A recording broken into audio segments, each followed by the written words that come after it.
అధ్యక్ష, యూనివర్సిటీ అనేది అందరికీ ఒక సెంటిమెంట్ తో కూడింది. ఆంధ్ర యూనివర్సిటీ నుంచి అనేక పారిశ్రామికవేత్తలు, రాజకీయ నాయకులు, ప్రజాప్రతినిధులు కూడా వస్తాం జరిగింది అధ్యక్ష. ఒకసారి చూస్తే అధ్యక్ష, Bank of America vice chairman Andhra University alum, GMR గారు కూడా ఆంధ్ర యూనివర్సిటీ అలుమ్నాయి. ఇక్కడున్న చాలా మంది శాసనసభ్యులు కూడా ఆంధ్ర యూనివర్సిటీ అలుమ్నాయి అధ్యక్ష.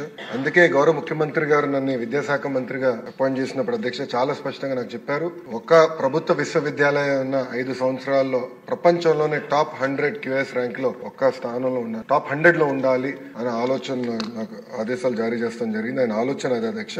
దాంట్లో భాగంగా అధ్యక్ష నేను ఈరోజు గర్వంగా చెప్తున్నా, mathematics professor from IIT Kharagpur Rajasekhar గారిని ఏకంగా మన వైస్ ఛాన్సలర్ గా మనం నియమించుకున్నాం అధ్యక్ష. ఎందుకు చేశానంటే సంస్కరణలు తీసుకురావాలి, కరికులం ని బలోపేతం చేయాలనే లక్ష్యంతో మనం చేశాం. గౌరవ సభ్యులు చెప్పారు అధ్యక్ష, గతంలో జరిగిన అవకతవకల పైన మా దగ్గర ఉన్న కంప్లైంట్ అధ్యక్ష. మొదటిది misuse of RUSA grants of 20 crores అని, ఇంకో పక్కన ఇస్రో నుంచి వచ్చిన 25 లక్షల గ్రాంట్ కూడా ఇర్రెగ్యులారిటీస్ ఉన్నాయని, అవినీతి, abuse of power, misuse of students for political purposes అధ్యక్ష. ఇది గతంలో చూసాం. మాజీ ముఖ్యమంత్రి గారు ఎప్పుడైనా విశాఖపట్నంకి వెళ్తే క్లాస్ లో ఉన్న పిల్లలు క్లాస్ ఆపేసి రోడ్ పైకి తీసుకొచ్చి ఏదో స్వాగతం పలకాలి, పూలేయాలని చెప్పే పరిస్థితి కూడా చూసాం అధ్యక్ష. అదేంది illegal appointment of register of Andhra University జరిగింది. Examination centres were chosen by collecting bribes from colleges for distance education. ఇంకో పక్కన illegal appointments. VC violated the constitution and campaign for the party in direct elections in favour of ruling party, continuing the retired professors as principals against the rules of the university. ఇంకో పక్కన అధ్యక్ష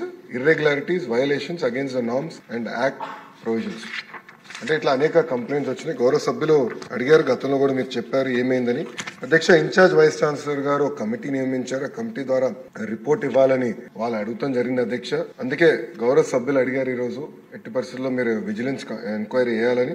ఇది house request కనుక తప్పనిసరిగా 60 రోజులు అంటే time bound పెట్టమని అందరు కోరారు. 60 రోజులు విజిలెన్స్ ఎంక్వైరీ పూర్తి చేసి తిరిగి ప్రభుత్వానికి పంపించాలని గౌరవ హౌస్ తరఫున ఆదేశాలు జారీ చేసి ఆ రిపోర్ట్ మళ్ళీ తిరిగి గౌరవ సభ్యులకు అందించే బాధ్యత ఒక మంత్రిగా నేను తీసుకుంటాను. రిపోర్ట్ వచ్చిన వెంటనే తప్పనిసరిగా కఠినంగా వ్యవహరిస్తాం, ఎవరిని ఉపేక్షించేది లేదని గౌరవ సభ్యులు తెలుపుకుంటూ, గణబాబు గారు కూడా చెప్పారు ఒక మంచి మాట, ఇంకొకసారి పొరపాటు చేయాలంటే భయపడాలి, అలాంటి యాక్షన్ తీసుకుంటేనే ప్రభుత్వ విశ్వవిద్యాలయాలు మనం కాపాడగలుగుతామని గౌరవ సభ్యులు కూడా మంచి సూచన చేశారు. ఆ తప్పనిసరిగా విజిలెన్స్ రిపోర్ట్ వచ్చిన తర్వాత గౌరవ ముఖ్యమంత్రి గారు టేబుల్ లైన్ కూడా పెట్టి ఎలాంటి యాక్షన్ తీసుకోవాలో ప్రభుత్వం కఠినమైన యాక్షన్ తీసుకుంటుందని గౌరవ సభ్యులకి సభసాక్షిగా హామీ ఇస్తుంది.